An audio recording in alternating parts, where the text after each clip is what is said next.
I used to think that winter was about weather and the change of the seasons, but then I moved to Britain and realized it's more about tolerance.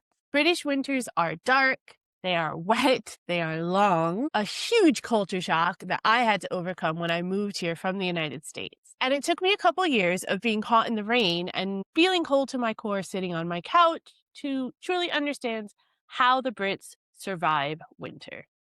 In order to truly appreciate how people here in the UK handle the winter weather as compared to Americans, you really have to understand the differences between British weather and American weather during these months. British winter is darker than American winter. Not really colder, although it does hit slightly different here, just a little bit dimmer. There's not as many blue skies, definitely less sunlight, and everything feels slightly muted. There's also less snow, at least in the southeast of England, where I am, as opposed to living in the New York, New Jersey area in the United States. Instead of dramatic storms like you would get in America, you get a constant dampness in the air that never really seems to go away until spring.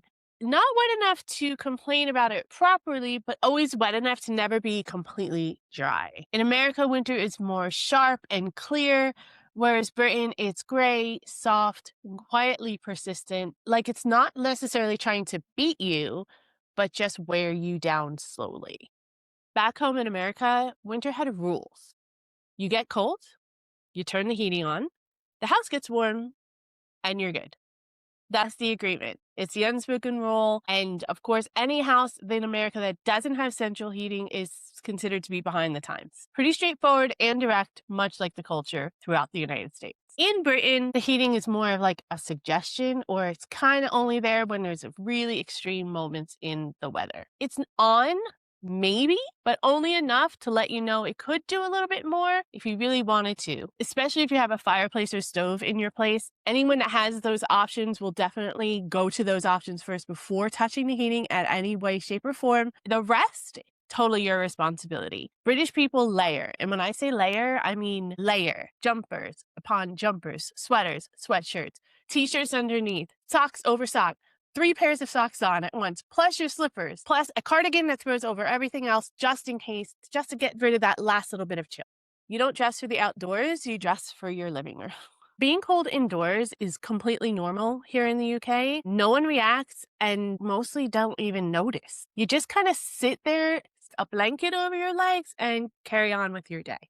Public spaces in the wintertime here in the UK are just as eccentric as the British culture overall. Public transport is often in the extreme, either colder than it is on the street outside or so hot that you feel like you're in a sauna. Offices tend to have a permanent draft and everyone pretends not to notice until the temperature hits very, very extreme and they're forced to turn on the heat because 98% of the office is complaining. Pubs, however, very different.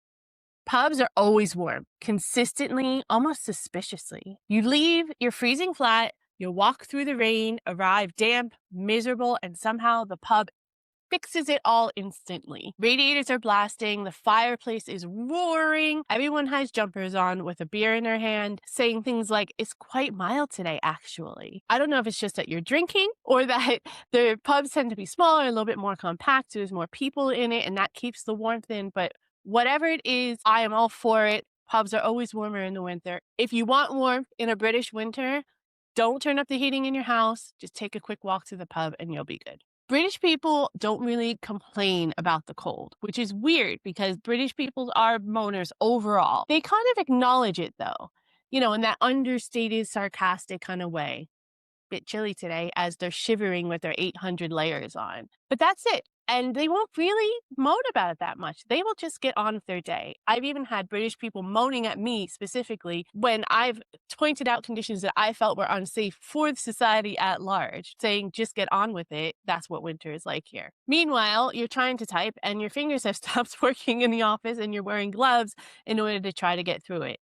Feels a little bit like the whole Christmas Carol thing every once in a while. Just saying.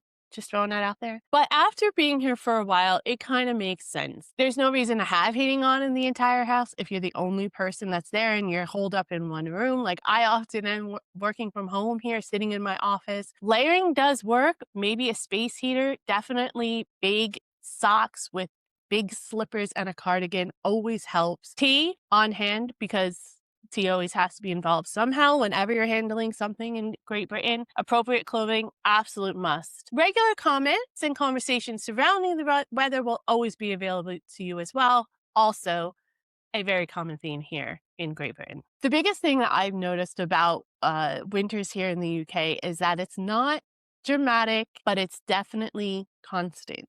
It's damp, polite, and slightly uncomfortable. Again, very emblematic of the culture. So if you're an American or anyone else trying to survive a British winter, just lower your standards. That's the best advice that I can give you. Definitely buy more jumpers, accept that there's going to be a draft for a couple months long. And remember, the pub is always warmer to your house, so that's your best bet if you really want to warm up. And in my opinion, that's how to handle a British winter.